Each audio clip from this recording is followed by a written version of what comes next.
ostensible title of this panel is Switching Gears, talking about switching between jobs or genres in the industry. But I have to say the presenters and panelists have some pretty amazing slides that may diverge a little bit from the topic, but that I think will generate some very interesting discussions. So I want to launch right into that and give them the time they need. Our first speaker is Kjartan Emilsson, and I'm butchering his name, but I'll probably say it again for you much better than I ever could. And he's responsible for directing the innovation and implementation of core virtual world game design for CCP. Practically speaking, that means that he was the lead game designer of EVE Online from 2001 to 2004, and more recently has been working on Dust, and he's going to tell us a little bit about the challenges involved in that project, among other things. Welcome.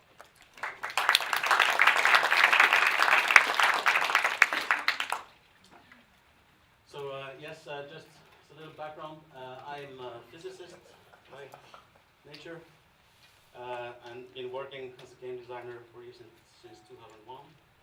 So I'm not that much as a game designer, as a single game designer, I guess. And I'm currently working on the interaction between Dust, which is a new game, and EVE Online. And the design challenges that came up while doing that is what I want to discuss, really. So if you look at EVE, basically EVE started as a relatively simple product. Talking about components, it's really just a collections of systems which interact together by the player actions.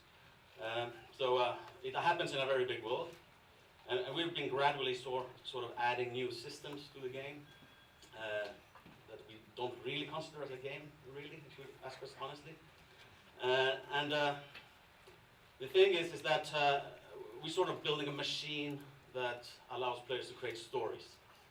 And all these systems that we add are somehow contributing to the kind of stories they can say or tell.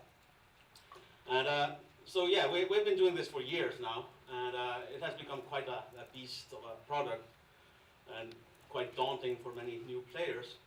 But we still like to continue on that path. And one of the things that really annoyed us a lot is that, of course, space is mostly empty. And we had all these planets laying around there doing nothing. So we were always really wanted to do something with those. And of course, there were lots of ideas within the company, and one of them was to it would be really cool to have some kind of battlefield FPS kind of gameplay on those planets. And how do we do that? Because if you look at the sort of gameplay associated in an MMO, it's really happening on a very slow time scale, so to speak. But the sort of FPS kind of genre is more casual, much faster, and in our case we were even thinking of going on consoles, so it's a very different kind of platform, etc. So the traditional way that the industry solves these kind of problems is that they look at the sort of the franchise, and then you create games within that franchise. And this is definitely the way to go if you want to keep things simple. With the CCP, we seem to love doing things complicated if we can. So we sort of said this is what we want to do. We want to combine these two things. So how do you combine things where you have multiple games, multiple devices, multiple business models, etc. So, and also I want to explain the rationale for that decision that we took. And I think it was influenced a lot by our some of the game design principles that we have. To list them here is to create sandboxes. We like to maximize human interaction, and we want to maintain verisimilitude. And I'll go a little bit into details of each of those things. So sandboxes, the idea there is that you have some kind of a free ground to play with, and whenever you interact with it, you leave some kind of persistent trail on it. And you can also modify your environment, which is important, given some tools. And the fact that you modify your environment will affect the destiny of others. And the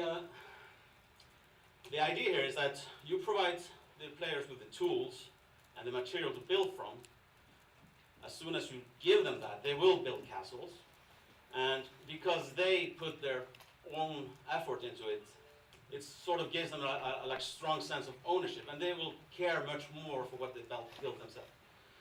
So, A good example is like a Titan, which is the biggest ship in Eve. The first Titan was built to 2,000 players, 8 months to build. And it got destroyed 30 minutes after its first flight. And I'm sure these 2,000 players were a little bit miffed about that. But today, for example, there are multiple Titans in operation and multiple Titans being manufactured.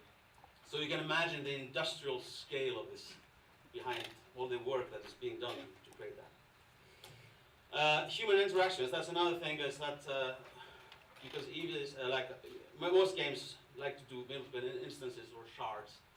And you all know, familiar with the problem that segregates the social networks.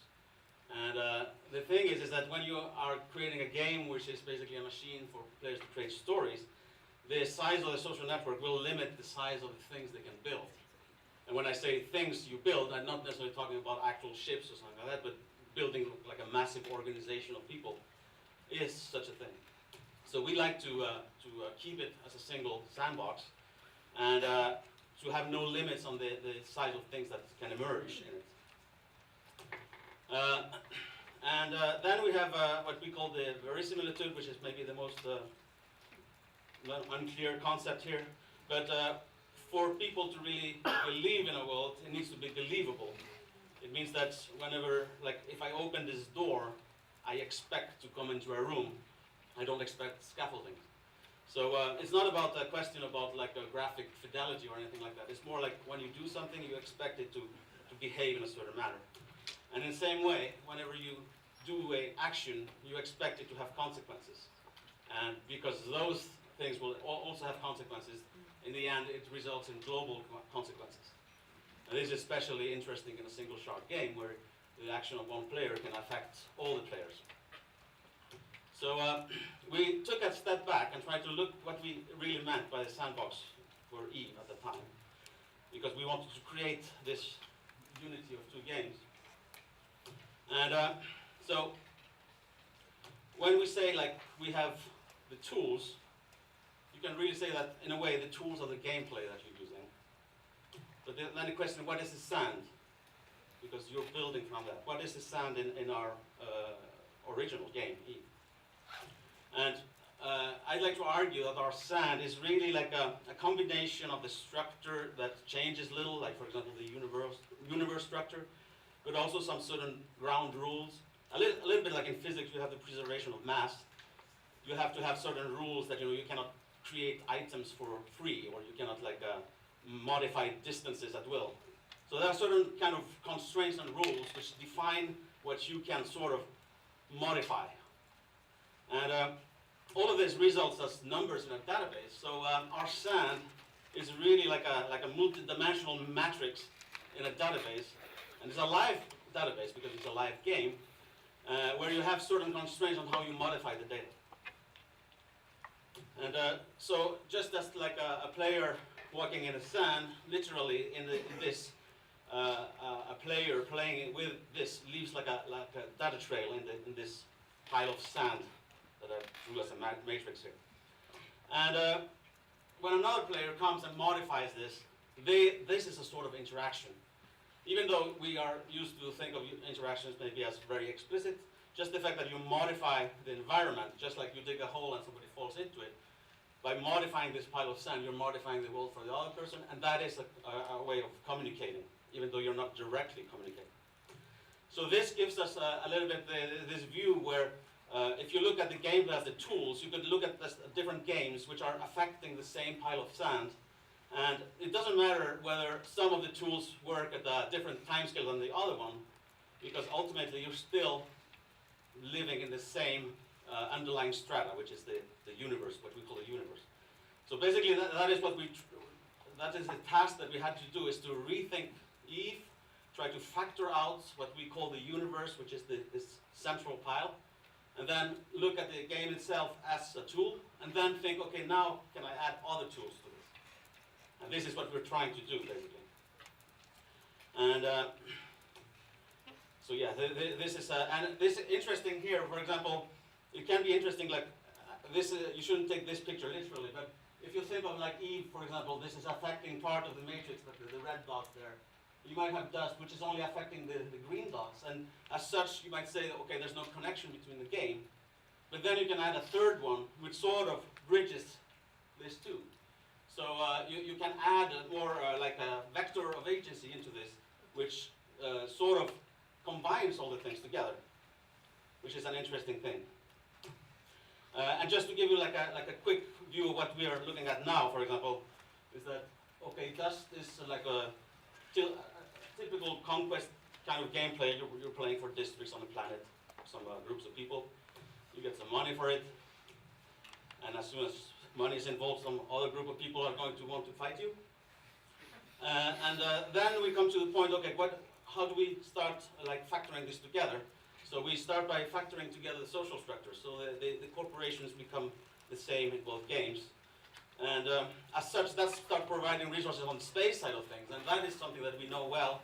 At any time that somebody profits in that game, somebody else is going to come and want to fight you. But began the social structure as shared, so that comes back to there. And eventually you start shooting between the stuff. And at that point you sort of like see this line sort of disappearing. And it's all sitting on top of this big universe, but it's still like affecting it in different ways, in different sort of like niche of this big data matrix. And then we sort of like try to give access different, because we have like PC and then we have console, we have to factor that in. And we end up with a single universe, because coming back to the design principle that I mentioned, which is like we want to have a single shard. We want really to believe that the EVE universe exists in a very high level way. So there can't be two of them. And we want the things to be believable, have global consequences within the game. So, and we sort of like achieve that through that. And this is our hope. And I'm not like, for us, Dust was a kind of tracer bullet to do these changes, and we probably underestimated the task of the huge task that we had to do. It's not only refactoring the design, but also refactoring the tech behind it. But I think that once we have this now, we are now thinking that there's a lot of opportunities of coming up with new vector of agency into this world, because now we have the structure for it. So that is basically what I want to talk about, and I think the rationale for this is, of course, that the more that players interact, and the more the number of interactions that you have, that's a typical like a value proposition for social networks, the better it is for everyone. Go good.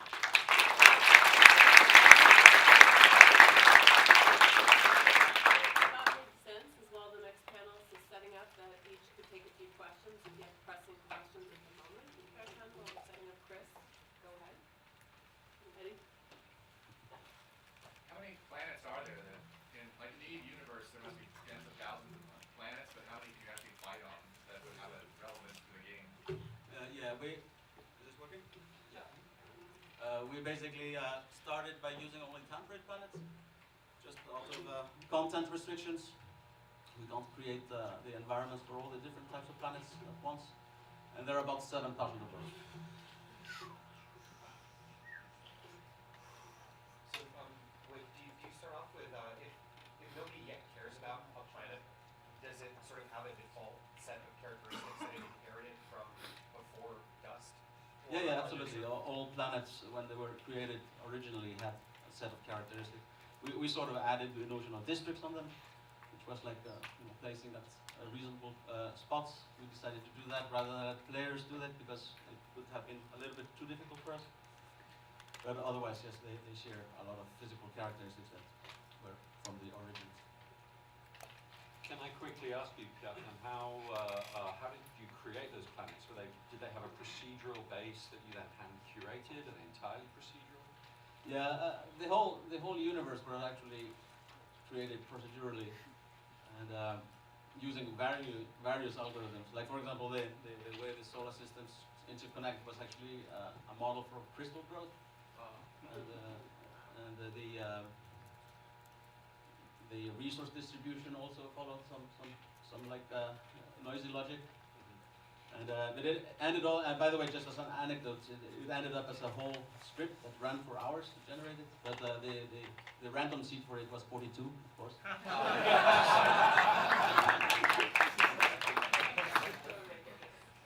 So we'll definitely have time for more discussion, and I think you'll see readily the resonance between Kjartan's talk and Chris's talk. Let me just briefly introduce Chris. Chris Bell is an experimental game designer in San Francisco. His previous games, Journey, developed with that game company, and Way, encourage strangers around the world to communicate and empathize with each other through wordless play. And his games have won a lot of awards, and it's going to be really interesting to see what he talks about this. Okay.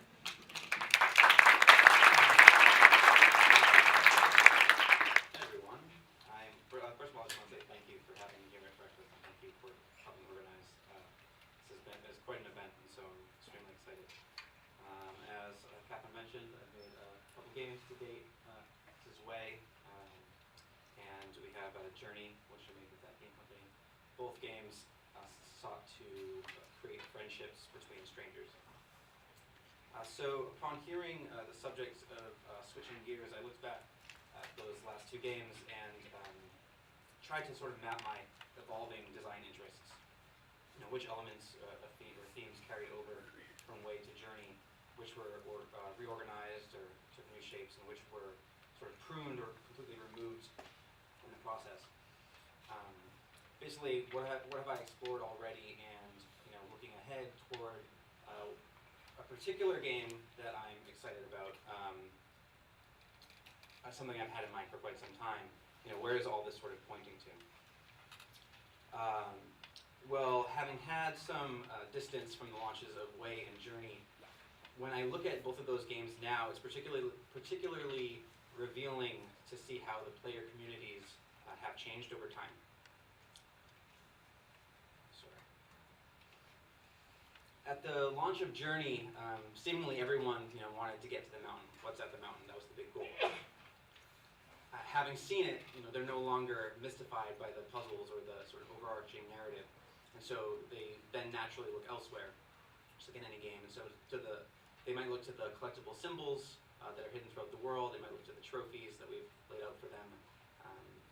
If players still come back, perhaps they start self-ascribing their own goals, such as pushing against maybe the formal constraints of the traversal system.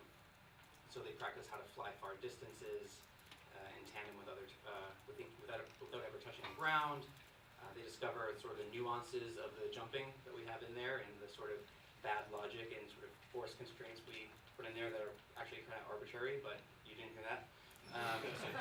And how to overcome them, and then they might uncover some new tricks, like the ability to knock your player over and slam your face into the sand, or how to leap from a really high ledge and swoop and get back to the same height that you were at without ever touching the flight button. Most people don't know how to do that, but that's actually in the game. So, in doing so, there's this basically the magic circle. We have the different ways in which you're playing within this space and the different goals that you have. And so I'm look at this and hold on to it, because I think we're going to sort of modify it and mess it up a little bit.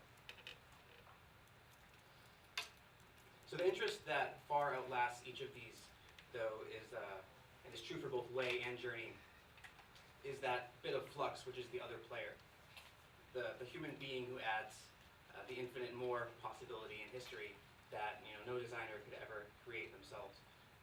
So this person who guarantees this recurring mystery of who is this stranger this time, how or who will this stranger play, and how will the two of us express ourselves together.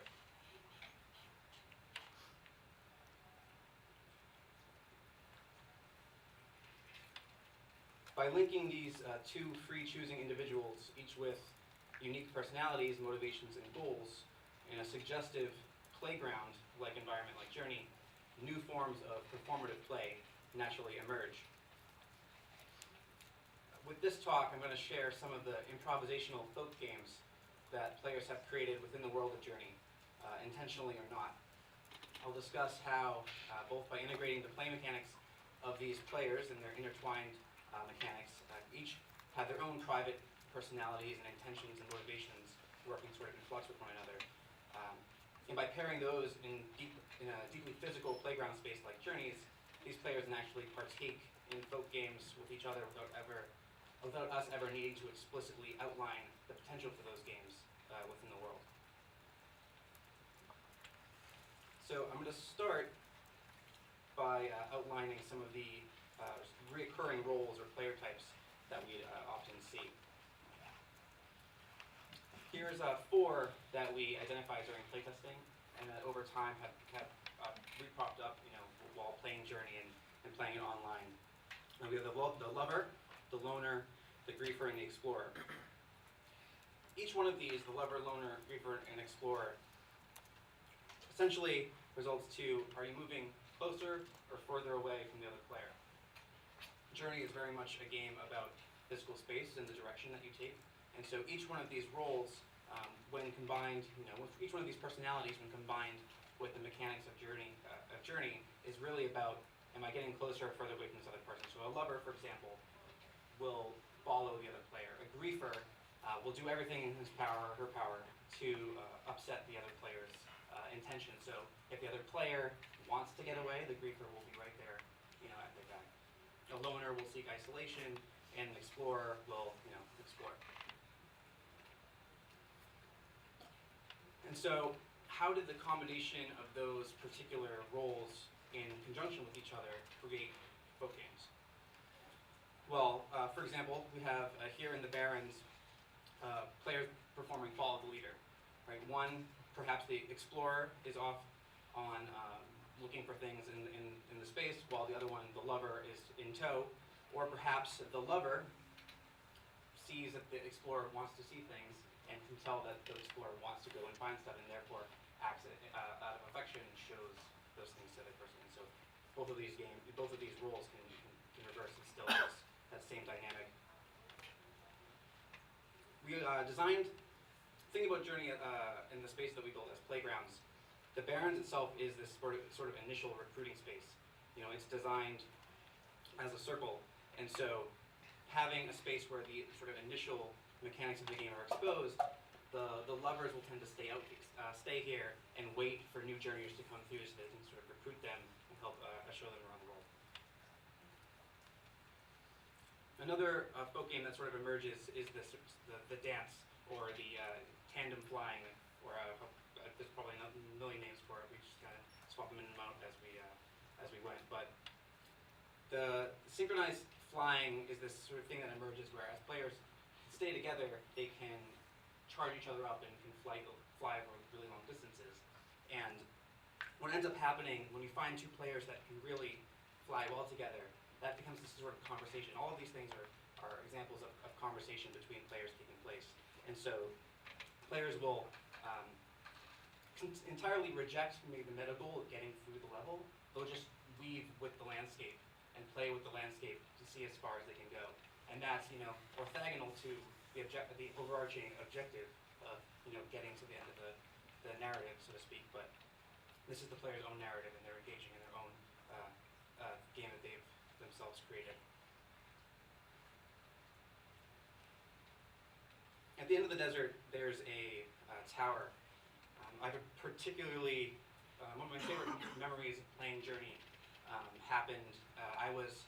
So when we playtest, we would assume the roles that I outlined, so loner, lover, griefer, explorer, and we would secretly take them on so that we could understand how players would relate to each other if they came to the game with those particular personalities. And so I had drawn the loner card, and Nick, the lead designer, had drawn the griefer. And so, again, thinking about how these games emerge just from the conversation between the players, that becomes a game of cat and mouse. And so now I'm trying to run away from Nick while he's trying to get to me, and I'm trying to do everything in my power to get away. Well, the mechanics of Journey are designed such that we try to bring players together, right? That's kind of want this friendship to emerge. And so a game of cat and mouse is kind of forked because it was really hard for that mouse to get away.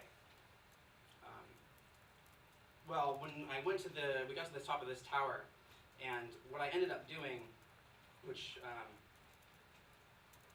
was kind of beautiful. I juked Nick into thinking that I was going to drop down to the bottom of the tower. Now, we've just completed the whole level.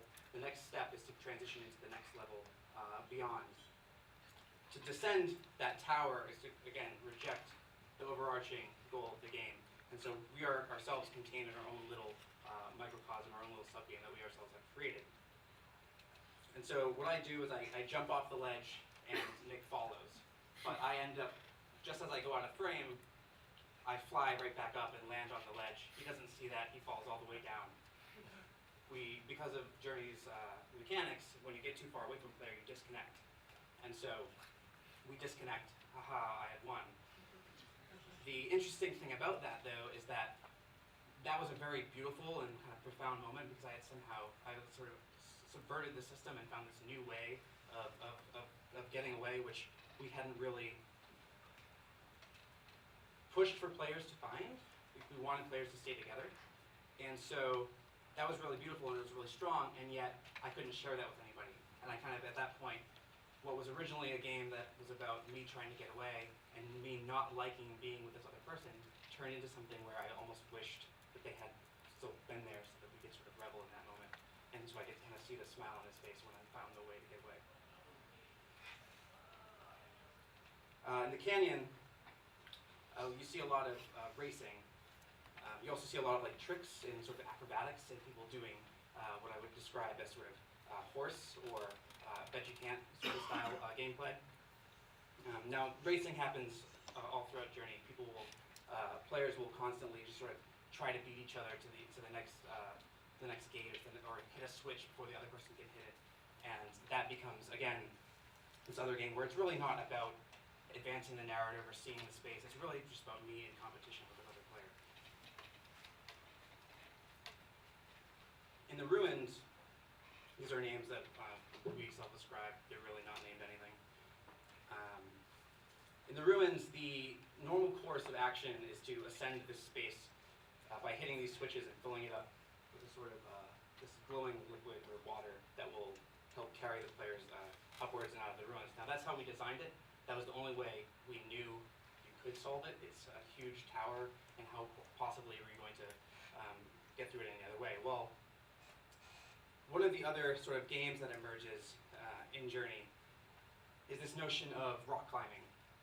And the way it works is if one player can go above another player, they can shout, which will blow the player below them, and they can start doing this sort of like volleying where they help each other and lift each other up one by one.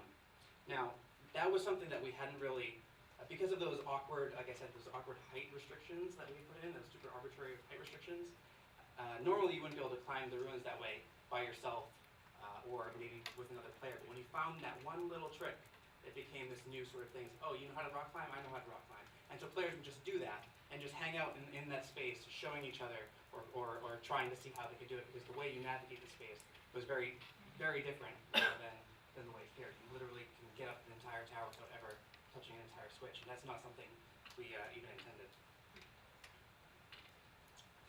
And finally, we have the summit, which is sort of a kind of convergence of all of these ideas and themes and spaces for providing these sorts of play inside one space. So you actually have echoes of every level that run through this level here at the end of the game.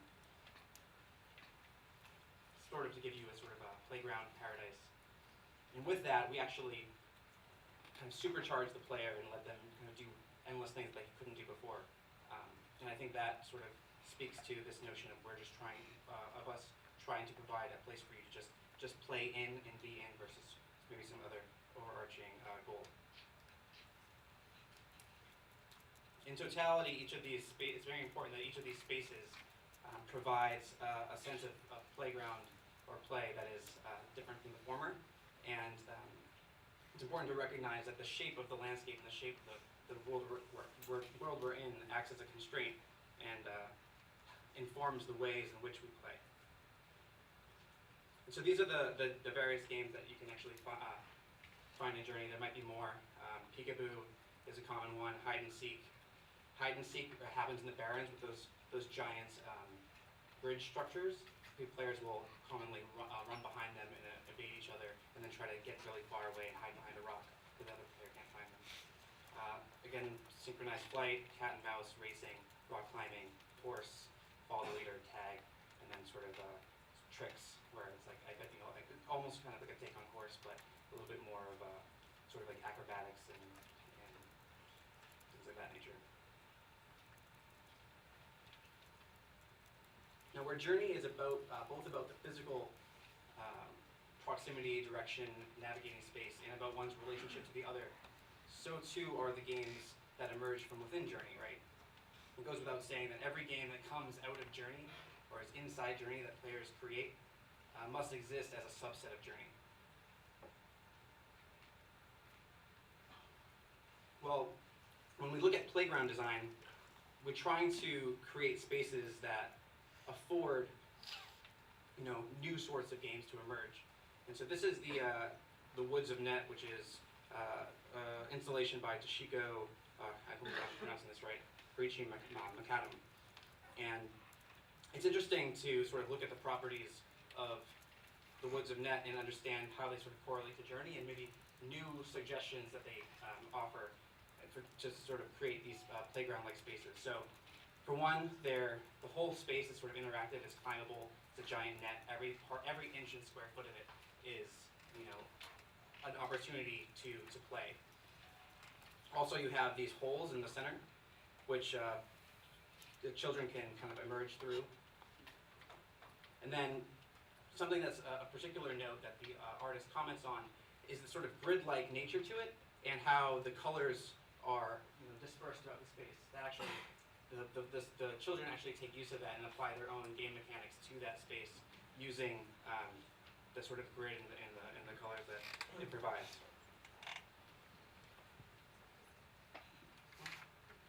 Okay. Here's another image of that space here. When you think about this in relation to Journey, the net is this sort of all-encompassing, interactive structure. And in Journey, unlike in a lot of games, not only is the positive space interactive, but also the negative space, right? And I think that's really important to creating a space that is inherently playful. Every square inch of that landscape is a place to interact and move through.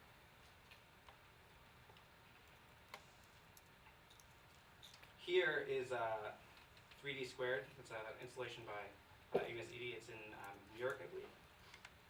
It's a basketball court that has been transformed and malformed to have a sort of voluminous, amorphic oddity applied to it. And so what's interesting about this is that the structure, that the actual painting of the basketball court still exists on the structure itself, implying that it could be used in that particular way, but surely how it changes and affects the play of basketball is basketball almost becomes unplayable there. And so the point I want to make by showing this slide is that the basketball court itself offers an informed structure, a thing to play with, in a way, sort of an invitation for players to use it, but how the players use it sort of is met in conversation with that. And it's about, understanding and looking at the implied system that you have. So for example, the ruins in Journey, but then kind of changing it to your own will and making it for your own. So here's some just qualities of these spaces, which I think are important to look at. First of all, they're systemic. Every part of the movement in Journey is in direct conversation with what players can do in that space. It's self-directed, it's cognitive, they're sensory, physical, flexible. You look at the netting in that net of wood. You look at the moving around in Journey, being able to jump off a bridge and not die, just being able to land gracefully, affords new types of new abilities that a lot of games perhaps would have rejected.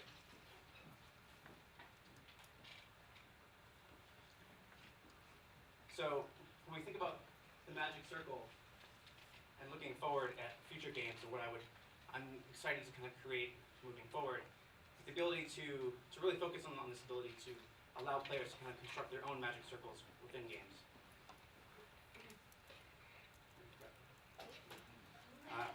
Sorry, I wasn't meant to be expressive. Minecraft,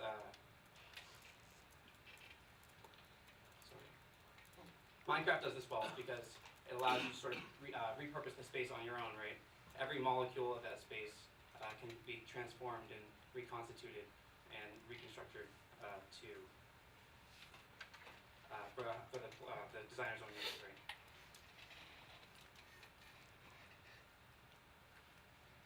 When I think of games in digital spaces, we tend to lock them down and apply a very rigid system to them, and I don't think that necessarily needs to apply. I think the work of Doug Wilson is a good example of how these sorts of games can be changed and more malleable and more liquid. When we think of soccer, for example, why not offer another soccer ball and have it suggested on the side of the soccer field for players in a digital space to play with, and to have it be not about, and have it that be a conversation between players, so that's where the game is created. When players say, like, okay, we're going to include a second ball here, and that's sort of a public discourse that's allowed to happen without the designer actually saying, yes, this game has 2 soccer balls. One example of this sort of conversation and sort of reduction of play that I like to think about is in Counter-Strike. We have the ritual of the knife fight. Players will actually shlink their knives into from a defensive standpoint, they'll actually shlink their knives and communicate to another player that they want to actually have a knife fight. And that player will shlink back and they'll respond and they'll drop their weapons. And it's actually this conversation of them not wanting to partake in the normal game, but in this own game that's within the game. And so, applying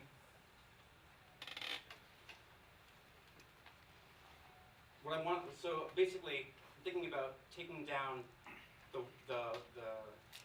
want to talk about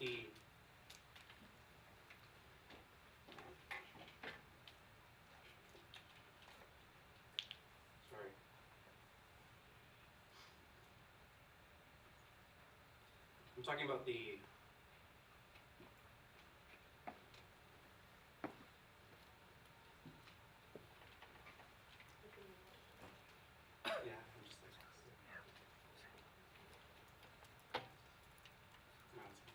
Let's see if we can get.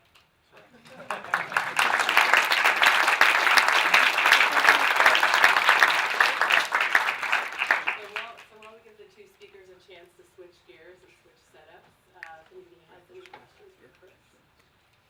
See the whole connotation. Doug, who was Hey, Chris. excited in the talk.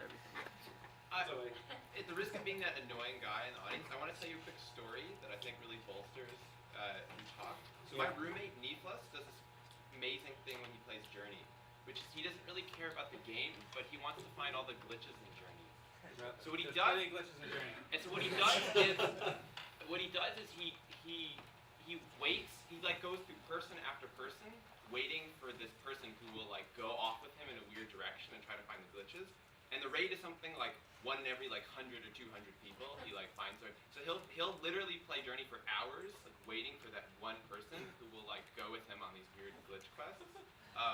Which is like really fascinating because on one hand he's being like a total douchebag in that game, like to all these people. On the other hand, he's like looking for that like one perfect match that like really connects. And anyway, it's just this really beautiful like emergence. It's beautiful watching this.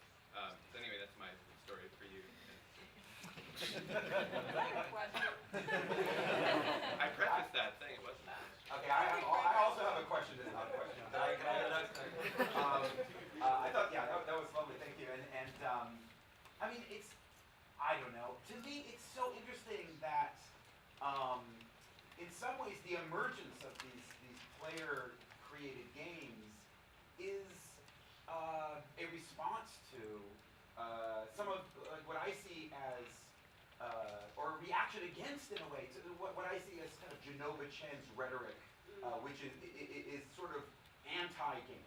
If I could, it's not really anti-game, but in a way it is, right? There's this emerging idea that I think, Genova, when he talks about this, is part of this larger conversation about, like, do we need to move away from these more goal-directed structures of competition and winning and losing, and allow for this broader, kind of more open-ended, free form expression. And the players, in some ways, are saying, no, okay, if you don't give me those structures and those limitations and those constraints, I'm going to invent them for myself. And I think that's a wonderful. I don't know. It's not really a question, but I just think it's a wonderful example of a dialectic and a dialogue.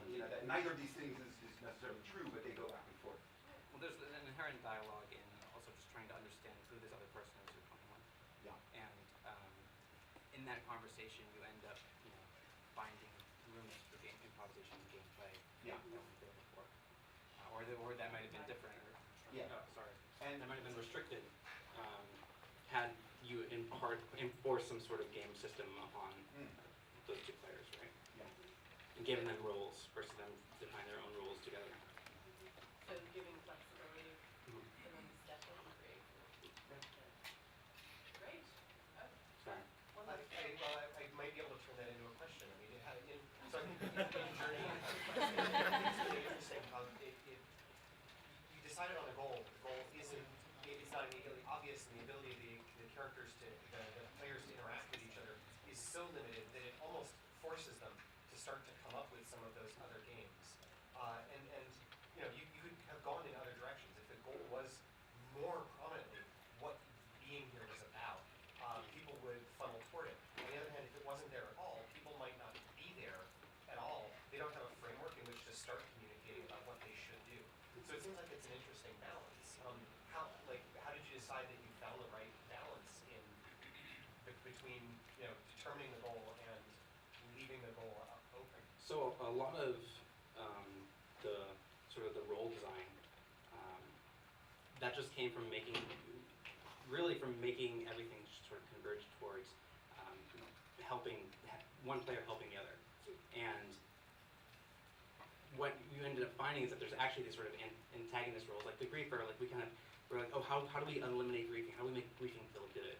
But then griefing still exists, and because of what's interesting is because griefing is so difficult, right? It then becomes really awesome when you pull it off, and then it feels really crappy to the other person when you do it, because it's like, oh, you actually got there, and it really builds up that sort of that sense of, man, they really wanted to screw me up there. And it was we kind of, to answer your question, we kind of discovered those on kind of as players ourselves.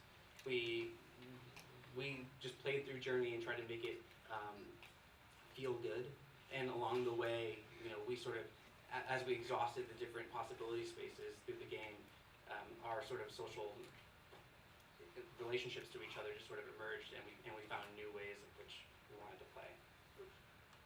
Strategy number one when we first talked, integration. Excellent, thank you.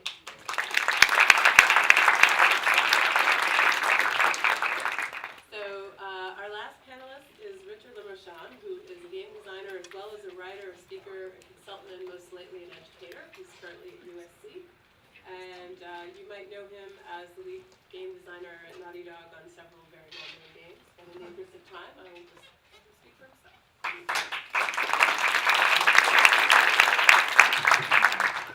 Thank you, guys. It's a real honor to be here at Practice, and I'm very excited to be here. I have a lot of respect and admiration for the work being done at the NYU Game Center. So, thanks for having me, guys. My name is Richard Lemarchand. I've been a professional game designer since 1991.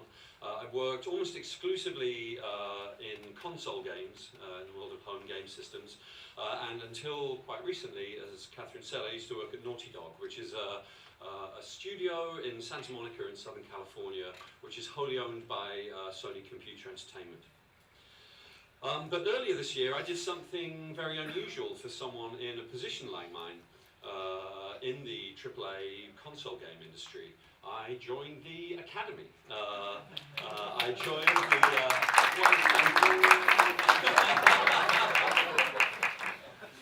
So I joined my friend Tracy Fullerton at the Interactive Media Division, part of the School of Cinematic Arts at the University of Southern California.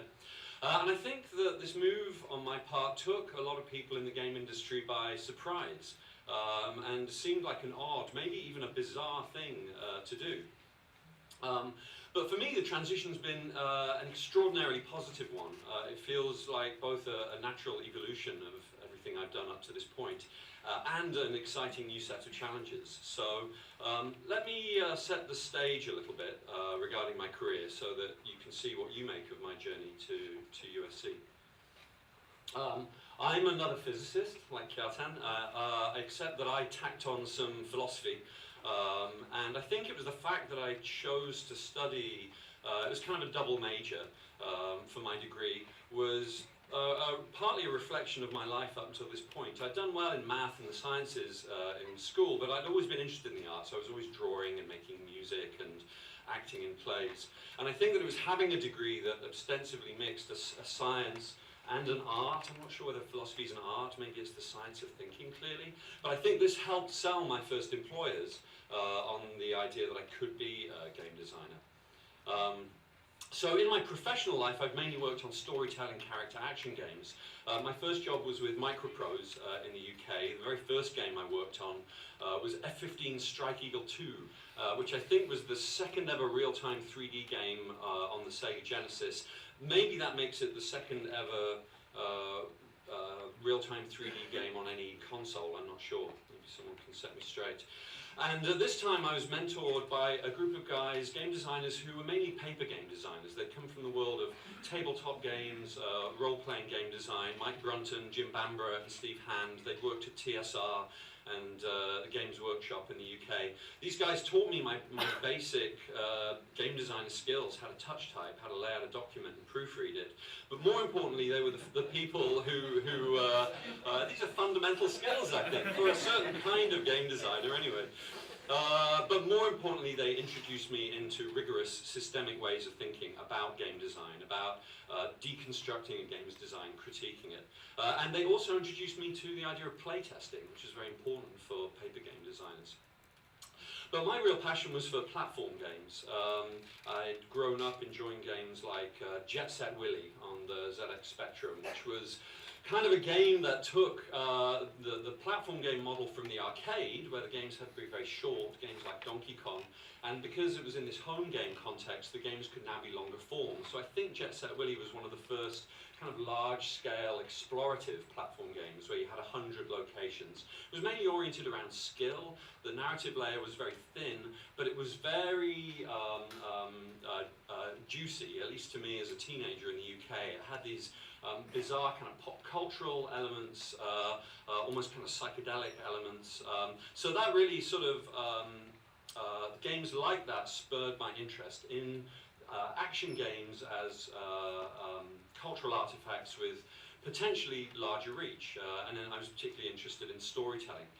So that led me to work on games like Tin Head and the first Gex game and Pandemonium, which are the next three games I worked on.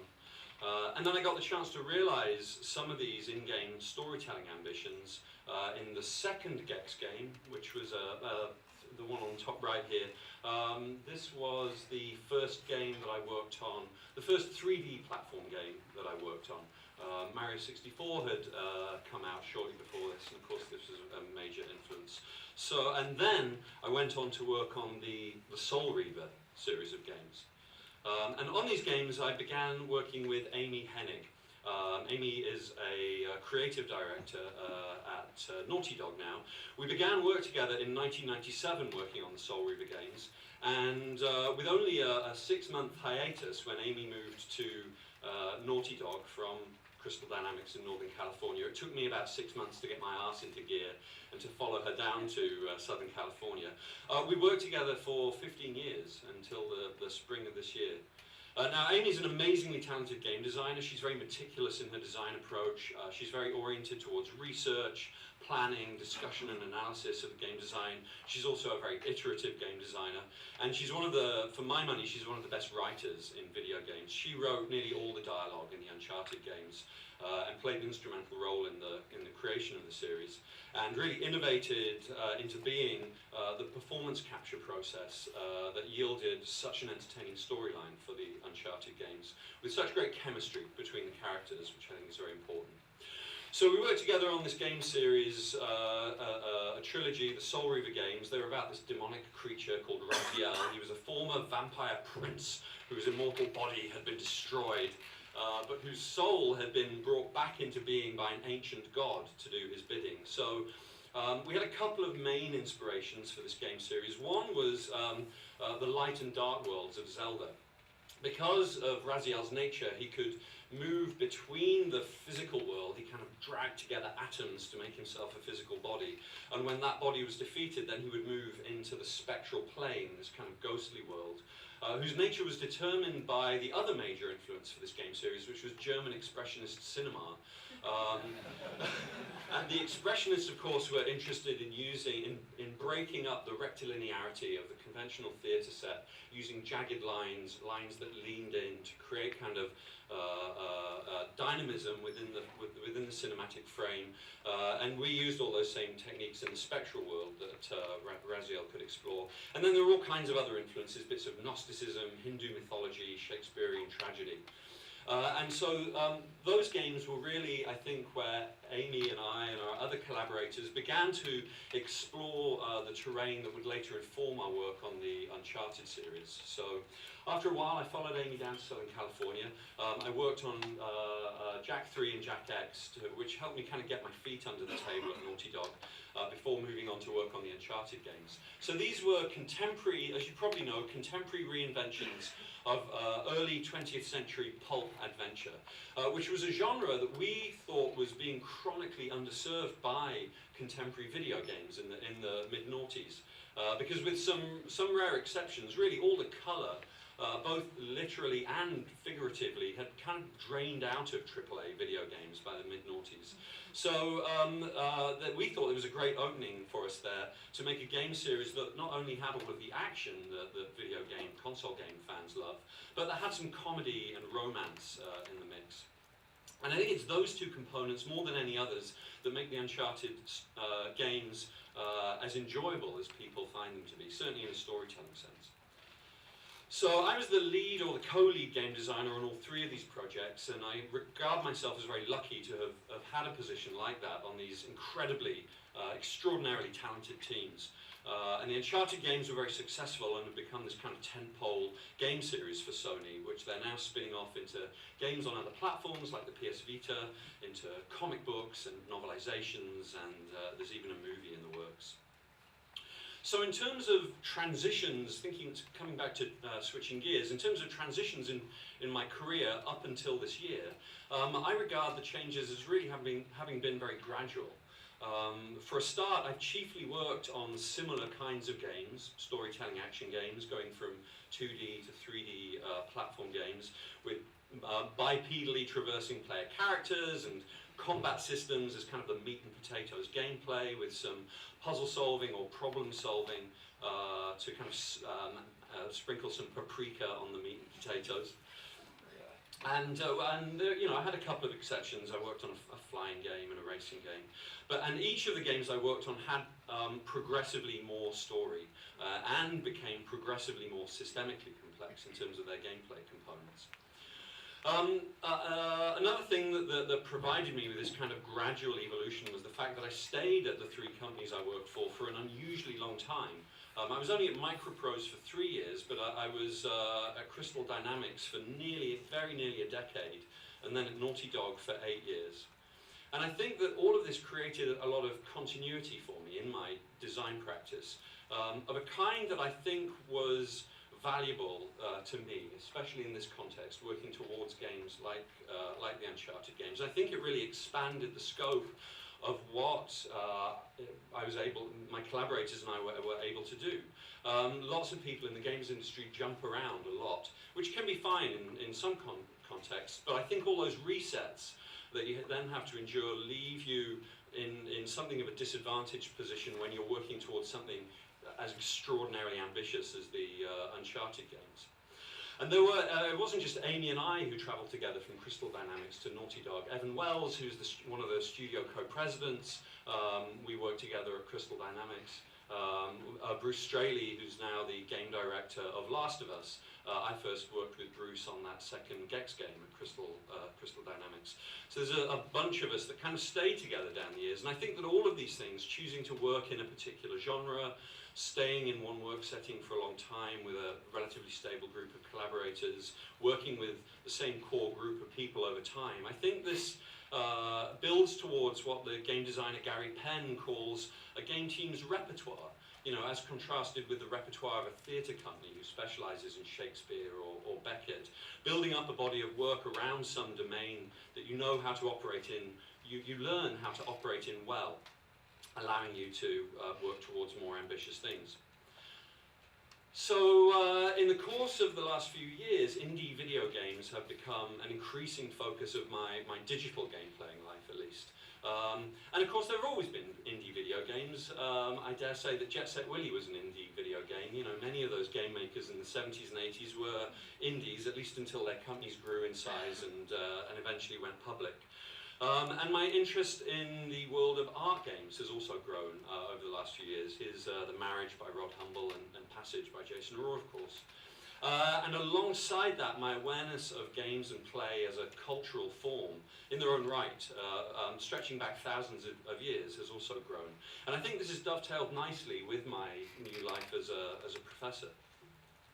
And around 2009, I became involved with Indiecade, which is, of course, one of the two big independent games festivals, the other being the IGF. I've become friends with festival director Sam Roberts, who is very sad that he can't be here, by the way, and he sends his best wishes to all of his friends. And so when Indiecade held their first conference in 2009, I helped out a bit, and then I became the co-chair of the conference in 2010, and again this year with John Sharp and Tracy. I started the GDC Microtalks in 2009. You might know them, they're based on the kind of short talk formats that have become popular in the last 2 years. We basically squeeze 10 speakers into an hour. Each of the speakers gets 20 slides. Each slide is shown for 20 seconds before automatically advancing. And I thought this would be a kind of populist platform to present games and play as a cultural form, and to create some space for philosophical meditation around the past, present and future, both of traditional games and of digital games and play. And it was very much inspired by the work that Eric did with the Game Design Challenge and the rants sessions at GDC. And I'm happy by how successful this has been. So then I began volunteering at USC in about 2005, visiting classes to give notes to student projects, giving talks. And then I mentored MFA students. In the interactive media division, in their third year, the graduate students launch a year-long thesis project, and they have to have an industry advisor. So I did that 3 times, which I really enjoyed. And so I think that really that was what helped usher me into the IMD. And to eventually accept a job there was a great honour, and I felt like I was really joining a family that I was already part of to a great degree. So how about this change of role for me? Between my life tightening up the graphics on level 3 to the life of a professor who spends his semesters working with students and then his summer holidays gallivanting around distant lands. Well, when I set out to catalogue the differences and the similarities based on the experiences I've had just in my first 3 months at USC, I made this surprising discovery, which was that I was able to identify many more similarities between these two lives than I could actually find differences. I mean, of course, there are some overt fundamental differences. Teaching as a thing in its own right is brand new to me. But I think that the biggest difference really is the change kind of in my overall lifestyle. I mean, I'm used to working at a big AAA studio, be involved in this kind of very rigorous, very genre-specific design process, where we do lots of comparative analysis games in our genre, playing those other games, deconstructing them, problem solving from day to day around very specific game design problems. How do you climb on something that's moving? How do you reconcile the consensual reality of the narrative world with all of the ludic elements in the world? How do you tune difficulty? How do you integrate story and gameplay in this very specific context? I'm also used to these big, long projects running from 18 months to 2 years. But then maybe of course, I've always said there's a lot of change from day to day when you're a game designer in this context. The sub-projects that you work on are maybe only weeks or a month long. But then also, working at a big studio, I'd be in the same office. I would turn up at 10 in the morning, maybe stay until 7 or 8 in the evening, day in, day out, for a couple of years at a stretch. And now I'm writing syllabi and planning classes, giving classes, working with students on their projects, inviting guest speakers and grading. And my hours are very different. I move around the world a lot more, changing location between my office in one part of the campus and the lecture spaces that I'm in. And I'm outside more. Whenever I had a day off in the week, I used to really love it, because to be out in the world in the middle of a work day is kind of a privileged space to be in. And I'm really hoping that this will inform my design practice in some way. I bus bike. I live in West Los Angeles, about 10 miles from USC, and so I put my bike on front of the bus and then read or work on my laptop. And it creates this environment where I'm exploring all of these new neighborhoods in Los Angeles, which is very exciting. But then when I began to identify these similarities, it was very, very easy to do. For a start, I'm teaching 2 classes, and they're both studio classes. So I'm working with the students on practical projects, and that immediately makes my working life similar to the one that I'm familiar with. I'm also working as part of my role at USC on an experimental game design project. And so there my skills seem fairly directly applicable, even though the game that I'm working on is wildly different from anything that I've ever made before. It's a kind of experimental narrative game, very small in scope, with a small budget. Unfortunately, it's too early to show you what I'm working on. I can maybe show some of you offline if you're interested, but I hope to have something to show with this experimental game project by early next year. But I've always been an implementing designer, so that's what I've always called, an implementing designer is what I've always called someone who's a hands-on game designer, who places entities in the game and writes scripts that hook up the mechanisms of the game. So as well as coming up with game ideas and gathering game ideas from around the team and then synthesizing them into the design, I've always also had this producerial role, running around, talking to the different team members, asking the programmers for features, asking the other team members for assets, and then hooking them all together in the tools. All of this, by the way, I think is a great way for a game designer to work. It puts you in the center of the process in a really practical way, and it mitigates against that problem which I faced at the very beginning of my career, where you have all these skilled game-creating artisans of various stripe, and there you are as a kind of Johnny-come-lately game designer, know-it-all, with no practical skills, coming in and bossing everyone around. Which isn't true. That's not the correct role of a game designer, of course, but to just work directly on the game in this way mitigates against the potential pitfalls and the team dynamics there really well. I'm using a loose approximation of method. This was the game development methodology designed by, formalized by Mark Cerny and Michael John. They formalized it as after participating in the development of games with both Naughty Dog and Insomniac. We start by establishing some very conceptually specific player experience goals, to use Tracy Fullerton's terminology.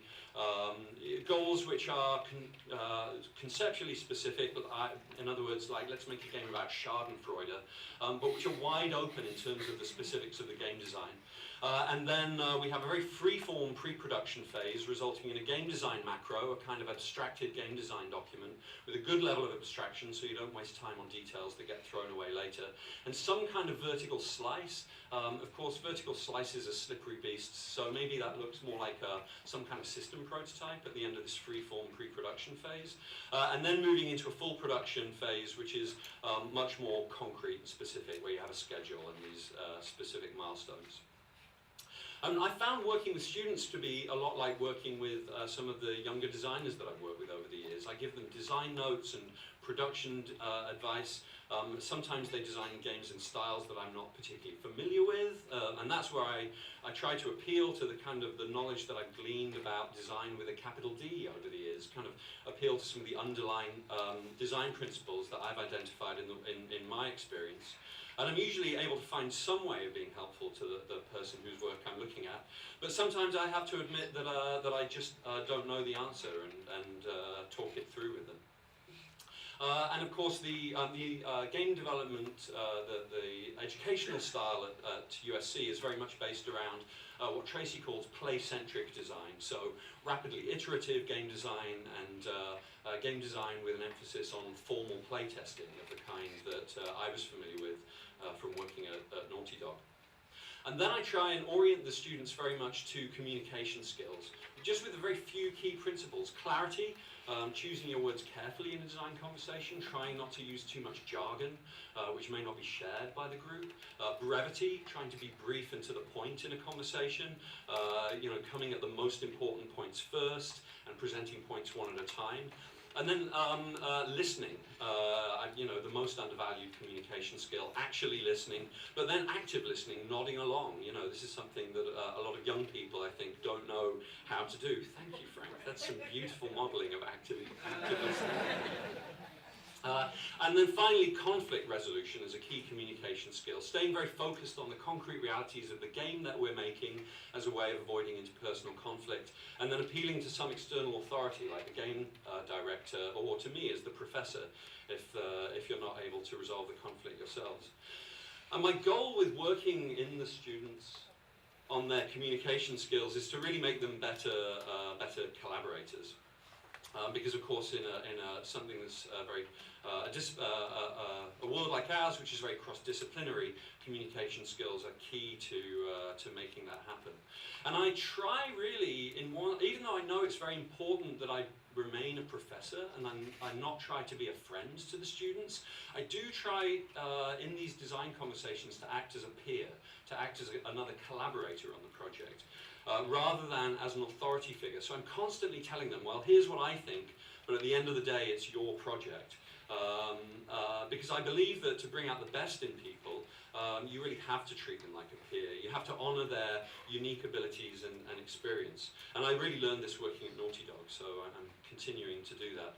And I think that acting in this way has the great benefit for me for helping to promote and cultivate my beginner's mind. You're familiar with the concept of beginner's mind from Zen Buddhism, this concept, keeping an attitude of openness and eagerness and a lack of preconceptions about a subject. So this constant week-by-week change feels very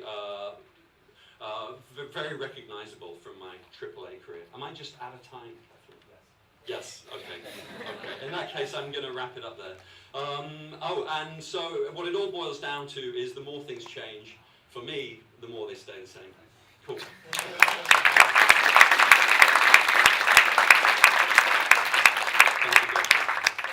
let me just launch with one general question for all three panelists, which I saw as a resident theme among their talks, was the importance of other human beings in being able to switch gears. So thinking about Kjartan's company's crazy leap into trying to create a world that actually intersected with this wild and woolly world of players that they already had, or Chris thinking about how you and your fellow designers and developers came across these interesting ways of thinking about how to play your game through playing and taking on roles yourself. And then of course, Richard, I'm really curious about what your longtime collaborators thought as you moved from this extended community over into this new world of academia. And as you said, it was a gradual process where you got to know this community over at USC and kind of found your way in.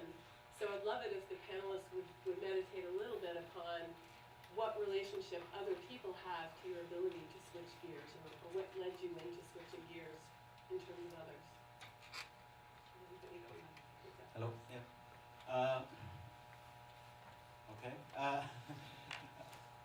I can give you one thing I think for me it was a great eye-opener in a way in our game was, I don't know if you're familiar with a online community called Something Awful.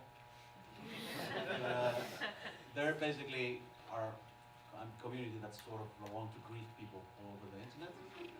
And one day they decided to grief Eve, and they entered the game with the intent of destroying the experience for everybody. And they created an alliance called the Goon Swarm, and they used interesting tactics. They saw that they could like use swarms of very cheap spaceships to sort of attack the bigger ones. And initially they made quite a dent in the play style of all the established players that there, and their alliance was kind of rolling over. But at some point the people reacted, and they sort of like, okay, how do we handle this? And they found a countermeasure to their strategy. And at that point the people in the Goon Swarm were so into it that they became very strong players in it, and avid players, especially when it started losing. And since then, they've been like a pillar of the community, and are very respected as such. And it was great to see this sort of like original intent of griefing becoming like the evil person in the game that we didn't create. I mean, we created evil persons in the game. And that gave like a sense of purpose for the good guys. And after a while, the bad guys didn't even realize that they were becoming the good guys as well.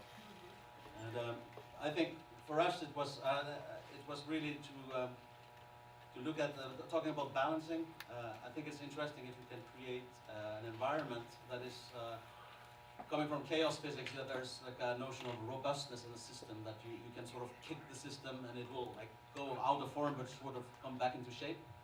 So I think it's interesting if you can create systems of interconnected systems that behave in this way. So they are robust in the sense that you can kick them around, but they will still somehow fall back into some kind of shape, which might be slightly different than before.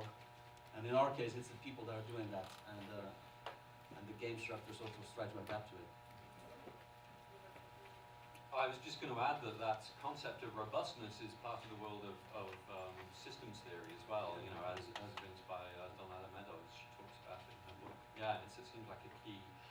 Maybe it relates to balance, connecting things back to Richard's talk this morning.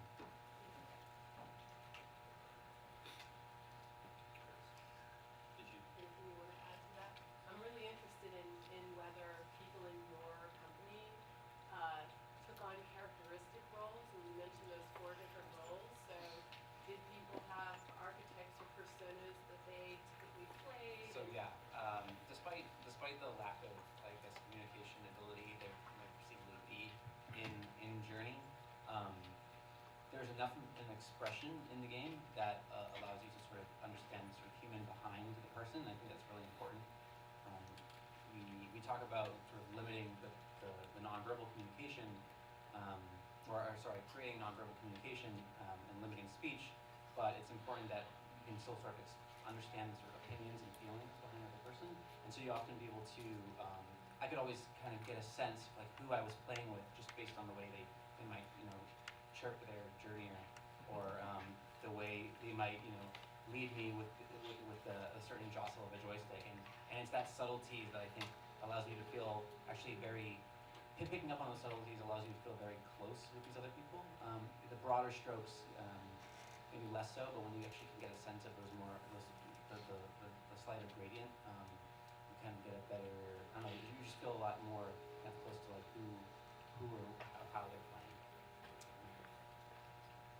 So do you guys feel that having the continuity of community of fellow practitioners has helped you this 6 years? I mean, I think so, yeah, extraordinarily so. I mean, I would, I've always very much enjoyed working on the kinds of big budget AAA games that I've worked on, but I also really always had this burning passion for things out in the avant-garde, things in the fringes. And so each year when GDC came around, I would look forward to it, as if it was a huge holiday, the biggest holiday of the year, because it was a place where I began to come into contact with this community of people around the academy, around the independent game festivals that have become so important to me, and which provided, I mean, I think you asked earlier about whether my colleagues at Naughty Dog were surprised by my change. I think the better they knew me, the less they were surprised by it, because they could just see that I was already heading in this direction. And I do see a kind of as above, so below connection here between our lives and the games that you guys have, both that Kjartan and Chris have both worked on. You know, where the play is very much happening out there in the world, in the spaces in between us as individuals, in our communities. Yeah, also, I think one thing that we sort of discovered is the more you give players freedom, you know, the more kind of metagaming happens. In some cases, it becomes like metagaming, and it reached the point at some point where it actually was metagaming with our corporate structure. Because we sort of at some point gave players the ability to vote for a council of players that would then we fly them to Iceland every year and have long discussions with them. And sort of it was like admitting the fact that they are stakeholders in the game design in a way. So we wanted, you know, their opinions, and we wanted to show them our plans and get feedback from them. And but at some point, all this election business became sort of part of their meta game as well. And it was kind of strange when that's sort of like happened, when you sense that at some point you were nearly putting the company in jeopardy because of this. So but it's interesting. It's part of the game. Yeah, no, I think that was definitely a subtext of both of the two of these talks, is how players can force designers to switch gears in essence. And I don't know if that came up for you on the Uncharted series, but this notion that you're designing in dialogue with a community that is going to provide resistance or do surprising things, as you said. Well, I think that's why I've always been so oriented towards playtesting. You know, because even in a single player game, there's a kind of dialogue. The designer set up the system and see how it unfolds for one of a number of different people, all bringing their unique perspectives to bear. Yeah. Speaking of playtesting in particular, there were some pretty dark days working on Journey when we had a playtest and the playtester would come out and react quite negatively, whether it was to the story or maybe the lack of sort of the emotional experience. It took a lot of sort of talking with them and sitting and just listening and waiting for those sort of like the emergence of the terms buddy and that sort of thing to take hold. And I just think that that constant conversation, especially in a game like Journey, where so much of it is performance and theatrics, it's important to sort of let the player play and see how they want to take it and listen to them because they know better than you. So it speaks to the point Richard made about communication and being a good listener. It sounds like that's a really important tool to have in your bag of tricks. Are there other things you would recommend as forms of practice to designers and thinking about how to be flexible in this way and do innovative things with these switch gears for design and practice? I would look for things that emotionally affect you, like personal moments in your life that have been maybe awkward or troublesome. How Way emerged, and having spoken to Genova, how Journey kind of emerged from being in online spaces and having special moments with strangers, and having the game be so large and like an MMO to not allow that to be a sort of common occurrence, and we're trying to focus down on that. And so just looking for where those sort of moving moments are and try to capture them in all of their grace, not just the good stuff but the bad stuff. The bad stuff empowers the good, and so kind of like what I said with that grieving moment, you know, it helps when the bad is there, the good just feels that much better. And so, and I also think it's important to sort of understand the sort of democratic or the open nature of that, and sort of the political nature of the spaces that we're creating. It's important to allow people to be and to not try to shape or bend them in any which way, because that's when the spaces I think will be most alive and most true. And so I think that's important when we're talking about kind of creating emotional resonance between people, because Question from the audience. I want to ask a question that's maybe a bit of draws on Richard's talk a little bit. Kjartan and Chris,